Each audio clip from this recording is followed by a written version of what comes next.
depuis le 21 juin 2019 à 6 h que les forces armées de la République démocratique du Congo ont lancé les opérations baptisées Saruba ya Ituri, en français Tempête de l'Ituri. Ces opérations ont pour objectif de traquer, neutraliser et éradiquer le groupe armé Ngudjolo dans l'objectif de restaurer l'autorité de l'État partout où ils étaient implantés.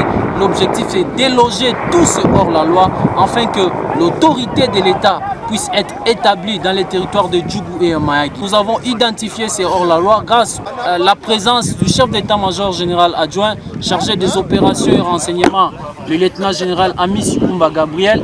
Nous sommes arrangés à l'ordre de bataille utile pour traquer ces hors-la-loi. Et depuis que nous avons commencé, plusieurs localités dans les territoires de Djougou et Mayagi sont passées sous contrôle des forces armées de la République démocratique du Congo. Par exemple, Laoudjo, Ladedjo sont passés sous le contrôle des forces armées de la République démocratique du Congo.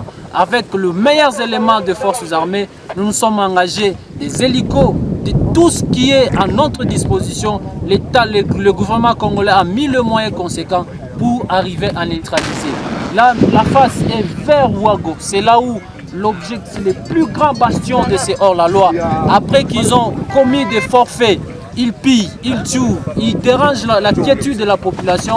C'est là où, vers la Oudjo, et avec le soutien de nos partenaires, la MONUSCO, nous avons pu arriver jusqu'à Niolo. Mais l'objectif suprême, c'est quoi? C'est aller déloger tous ces hors-la-loi. Jusque-là, les forces armées poursuivent ces opérations avec puissance, motivation pour l'intérêt supérieur de la nation. C'est depuis Bloukwa, lieutenant Jules Ngongo pour le compte du service de communication et d'information des forces armées.